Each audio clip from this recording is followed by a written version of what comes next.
Come on, come on, come on. Hello everyone! Welcome back to my YouTube channel, this is Madge, and for today's video tayo ay magmamadge tasting guys ng Minute Maid Premium flavors guys. So last time is tatikman na natin yung white peach at the same time pati yung passion fruit with lemon guys. So I'm very sorry for the last video noon guys dahil nasabi ko lang ata passion fruit lang siya yung flavor niya. So meron pala siya with a twist na mayroong lemon. So I'm really sorry. Kaya pala kakaiba yung kanyang taste. So now dahil nag-restock na ulit si seller, so meron ng dalawa again na tayo titikman for this video.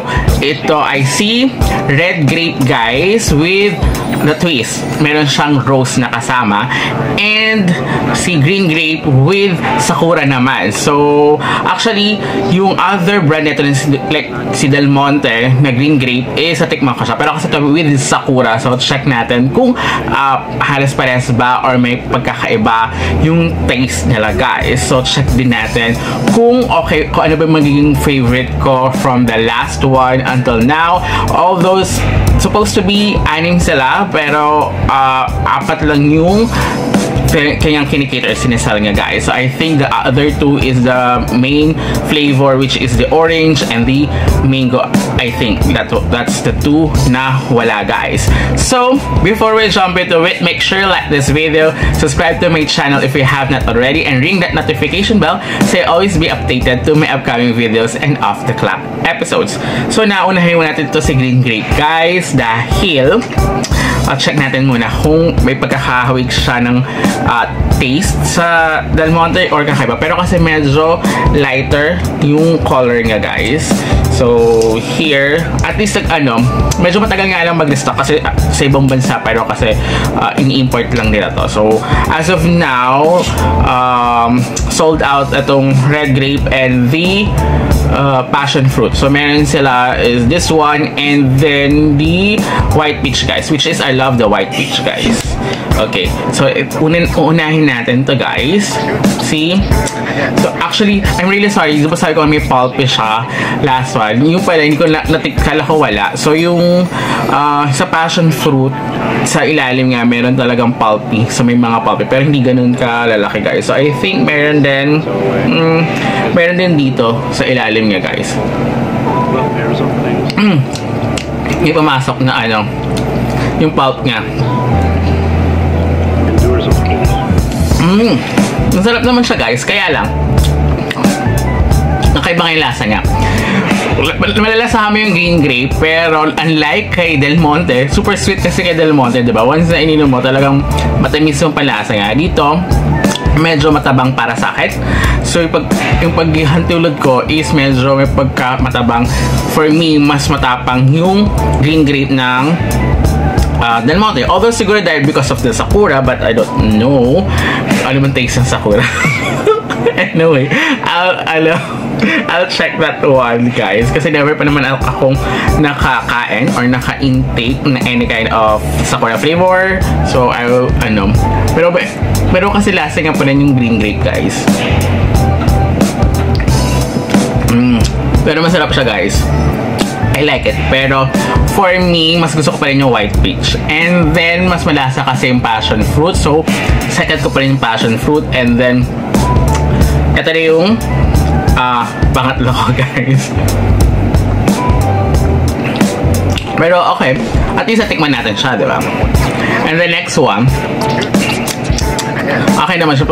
Talagang chine-check ko yung taste nga. Pero yun nga, medyo matabang yung lasa niya guys. But malalasahan mo pa rin yung green grape nga guys. So yun lang nalalasahan ko. Wala naman siyang other taste. Katulad din sa passion fruit, diba? Parang sabi ko, parang may kakaiba. And then yung pala kasi with the lemon. So yun talaga. So here, the red grape with rose guys. So check natin ito guys.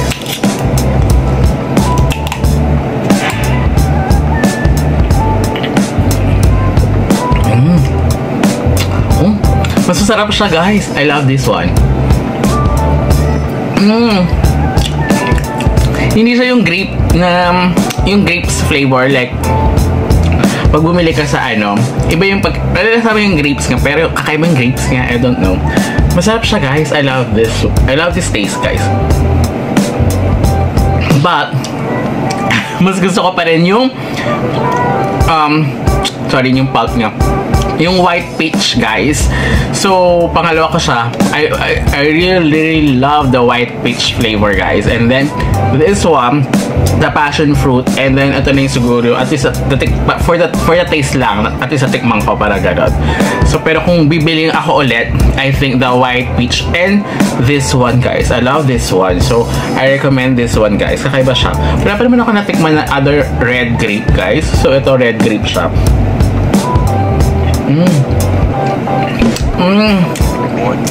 Masarap, meron siyang kakaibang lasa pero masarap, promise guys. I love this one. Ay, may pulp din siya guys in fairness. Masarap siya guys. I love this one and the white peach. So, yun yung aking ranking. So, ayun guys, if you want to try this one, you can check that out sa description box down below. So, lalagay ko lang yung link nun guys. Okay? Kung saan kayo makaka-purchase na ito. Although, kapag nakita nyo sold out, just wait or ask the seller kung kailan sila mag-restock. Mag-restock sila neto. Hindi naman siya katulad nung last na tinikman natin na limited lang yung Fanta. If I'm not mistaken, limited edition. So, hindi sila mag-restock no. Pero ito, mga premium naman siya. So, parang hindi siya yung typical kasi, diba? So, parang with the twist yung flavors nga. Unlike, diba, yung normal na Minute Maid na orange flavor and the mango. Siguro yung dalawa, siguro with the twist din siya. Although orange siya, and then yung sa picture nga kasi is may mango din yung isa. Parang yung dalawang hindi nga kinikater or sinesell. But these four, lagi siyang nagre-restock naman siya guys. So wait na lang natin kapag nakita nyo is sold out. Lagi siyang sold out guys. So sabi ko nga sa inyo, kaka-restock lang niya, sold out kagad yung passion fruit and then I forgot na naman kung alin dito sa dalawa. Basta isa rito is I forgot. Basta isa rito yung ano nila, available sa yung hindi. So I think ito ata yung hindi, ito yung hindi, ito yung available nila. So oh well, basta mag-restock naman sila, just ask the seller. So ayun guys, so thank you so much. So until next time, goodbye. Baby, I'm a monster.